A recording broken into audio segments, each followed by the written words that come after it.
Hey, what's up, guys? Welcome to B Sports Picks. So yesterday I shared two different plays. I did say officially I was going to go with the Giants, so they ended up losing. But I also showed a deep dive into the Reds and why they should have been winning yesterday's game against the Yankees. They came through and they won 4-1. I'm going to show you. I think it was 4-1 or 4-0. I'm going to show you the screenshot right now for that. So that brings the total record of the free picks in the last like 10 days to a 25-7. I'm going to walk through exactly what happened yesterday, and then I'm going to give you guys a strong play that I like in baseball today. I went through pretty much the entire slate. 4 teams stood out, and then out of those 4 teams, I only like one of them. I'm going to explain. I actually like 2 of them, but I'm going to skip on one of them, and I'm going to explain why. So this is how I break down the slate. Also, congratulations to Scott. He won the 1 month for free on the VIP. So I gave him 1 month for free, and all he did was pretty much comment on the video. Whenever we post a video, he just commented, he was subscribed, and he liked. I've been talking about that. I'll explain that at the end. But anyways, let's get into this. So on the free picks, it was a 1-1 yesterday, 25-7 run so far. I did mention the Reds yesterday. They ended up whooping on the Yankees. And then the Giants did not come through for us. You can see right there, they ended up just losing 2-1. So it just happens. It is what it is. On the VIP, we did have a 5-1 day. There's the Reds right there.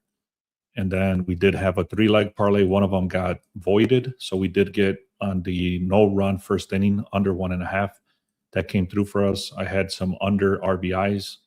And then no run first inning, 2 different ones for the White Sox and the Nationals. So a 5-1 day in the VIP overall. So that was a bounce back day. We did have 2 bad days before that. So I'm glad to have a bounce back day right there, which was nice. All right, let's go through the slate very quickly. So you can see the Yankees, they stand out right here. They went from a 114 to a 121. The line is moving in their favor. The Rays is another one that's been moving a lot, but now it's actually coming back towards the Royals. This tool that I'm using is called the Sharp Edge. If you haven't used this tool, go to the link in the description and you get 7 days for free. The only other ones that really stand out, there's not a lot here. The one that does stand out is the Cubs. So you can see now it's actually coming back. The line that was dropping in the Cubs' favor, but now it seems to be coming back in the opposite direction. The other strong one I was looking at was the Brewers. I was looking at this very early, and the line was actually dropping in their favor, but now it's going in the Reds' favor. So I'm staying away from the Brewers, but that was one of the teams I was looking at for today. You got the Cardinals, and then that's about it. So the two that stood out the most is the Yankees. So these are the 4 teams that I was looking at for today, which was the Yankees, the Cubs, the Brewers, and the Dodgers. But I'm staying away from 3 of those, and I'm going to tell you exactly why. I cleaned this up today, this morning. It's a very powerful tool, but it was showing very strict lines, meaning that it was not showing all the plays. So I cleaned it up to show a little bit more lenient, and it's showing a lot more plays here. So what this does is actually goes out and it scrapes the line movement, and it looks at the public money, it looks at the betting percentage, and this actually helps a lot because it's reading what the market is doing. It's not literally just a line move. Like I showed you, there's one tool that's called a line move. This one, or I'm sorry, Sharp Line Monitor, this one is actually breaking down where the sports books are adjusting to. So right here, you see the Rangers, they went from a +1.5, they're going to a -1.5. The Cubs went from a +1.5 to a -1.5. So those are flip-flop from underdog to favorite. And you can see the Cubs don't have a lot of the money right there. They have 16% of the bets, 6% of the money on the run line, not the money line. Here we go. The Rays started at a 171, went to 180. I'm not going to go through all of these, but you can just kind of see there's a lot of stuff that you might want to look at in this tool right here. So I cleaned this up to be less strict, and then now it's showing more plays. So you still have to do your research, but it's a good start. Now we go to the convergence tool. This one is a little bit, I got a little too excited with this one a couple of days ago, and I started throwing a lot of plays out there, and it burned us. So I'm going to tell you what happened here very quickly, but I'm going to explain what this tool is. So right here, it's actually looking first at the line move, which is all the way to the left. And you can see the Tampa Bay Rays. This is exactly what I just said. The Reds, the Yankees, the Cubs, the Red Sox, and the Dodgers. So those are the teams that the line is moving towards. Once we have those movements, then it goes in and it starts doing analysis on each step. So win probability, deeper research, expert insights, OPS, meaning on-base percentage, and projected runs. So you can see there's a lot of contradictions here. There's some stuff missing, things like that. So look at this. For example, if we were looking at the Reds, everything is pointing towards Milwaukee. However, the line is moving in the Reds' favor, and I actually just showed you that on the other screen. But this is a snapshot of that game. So there's contradictions here. I don't like when the line is moving in the opposite direction of the team that's supposed to win. If you look at this one, everything lines up for the Yankees right there. If you look at this one, everything lines up for Chicago. Look at this one. There's contradictions here because Colorado has been playing at home and they get a lot of on base. So Boston is sucking at getting on base. Colorado is one of the best at getting on base right now. Dodgers, there's too many contradictions there. On base percentage, they're actually number 2. So there's a lot of stuff that's that I was looking at, and then this kind of tells me you should stay away from this. So 2 examples, like I said, 4 of the teams that I was looking at was the Yankees, and you can see them there. The Cubs, which you'll see them there. And this is even before I looked at this screen. I was already looking at these teams. Dodgers, and what's the other one? Milwaukee Brewers. So right away, just looking at this, like I said, the Cincinnati was a stay away. The Dodgers was a stay away just from this snapshot right here. So this is a very powerful tool. Let me get into the games. What's up right here, man? Thanks for being here, guys. I know it's early on a Monday, so I appreciate you guys that are here. All right. So we go into the games now. Like I said, the last 2 teams, the Dodgers, I removed off the board. The Brewers, I removed off the board. The only 2 that were left was the Yankees and the Cubs. So the Yankees right here, they're supposed to win. Everything lines up in their favor. The only thing that made me stay away, which everything was lining up exactly the way it's supposed to, but the one thing that made me stay away was this right here, which is Garrett Cole versus Framber Valdez.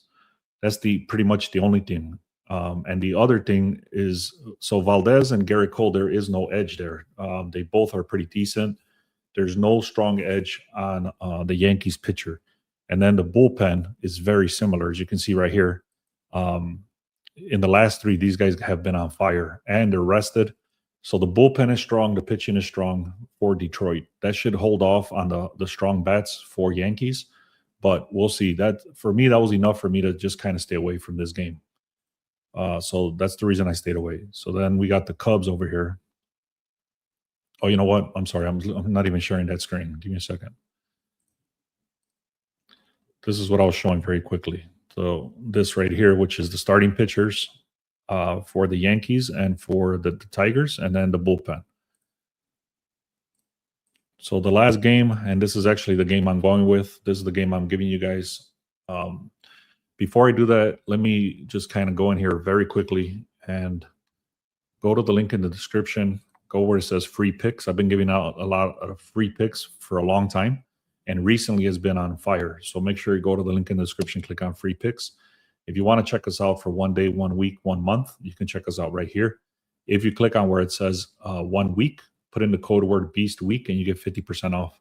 Also right here where it says join the Sharp Edge, you get 7 days for free for the Sharp Edge tool. All right. Now, let me explain the Cubs very quick. Actually, let me kind of go in here and get the information overall. Everything is lining up. I was doing the batter props. So I have about 8 batter prop bets. And when I was doing the batter props, everything, pretty much every player on the Cubs kept showing up. And when I see that, it automatically triggers me to look at the team. But even besides that, everything else is aligning towards the Cubs besides all the batters to get a hit.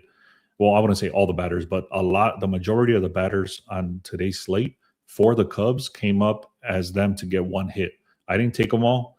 Like, for example, Ian Happ, Armstrong, all those guys, a lot of them showed up. I didn't go with all of them, but pretty much all of them showed up to get a hit. And I'm going to show you why. So the line is going in their favor, 108 to 114. The win probability is 55%. You can see how bad these guys are struggling right here. The Mets, they're 22% in their last 18 games. So they've lost, whenever they start as underdogs, they've only won 4 games and they've lost 14 games. So 22% hit rate as underdogs. On top of that, the Cubs are throwing out Shada Amanaga. He's a B-grade player. But then you compare that to this guy, Korei Senga. Look at his ERA is 11. The WHIP is 117. So he's a D minus, pretty much an F grade level pitcher compared to a B grade pitcher. On top of that, we got the bullpen. These guys are struggling big time compared to the Cubs. So the Cubs have a much better pitcher, a much better bullpen. I already told you that I looked at pretty much every batter on the Cubs came up for them to get a hit. And like I said, once they came up for them to get a hit, I looked at the pitcher on the Mets side, and that's how bad he is. That pretty much the books are giving you saying, hey, pretty much every batter is going to get a hit. On top of that, we look at the OPS, meaning the on-base percentage. The Cubs are number 3 compared to the Mets, number 15. Pitching analysis is better overall. And then the win probability, like I said, is much better. So these guys are projected to score about 5 runs compared to 4 runs. And then every category except one leads towards the Cubs. So massive Chicago advantage starter Amanaga versus Zenga. It's not even close by any metric. Zenga is a 6.8 FIP. So he's one of the worst pitchers that I've seen in a while pitching, besides the Colorado pitcher. But very bad pitcher versus very good pitcher. The Cubs have been pretty much on fire getting on base. And even though they're not winning games overall, well, I wouldn't say that. The record is a little bit above 500, 40 and 37 compared to 34. These guys are below 500. These guys are right around 500, meaning that they get half of their games they win. So overall, that's the play I'm giving you guys is the Cubs on the money line. I skipped on the Yankees. The Yankees, they do have, how can I put it? Let me put it this way. Hold on. So the Yankees are supposed to win this game. However, there is no edge.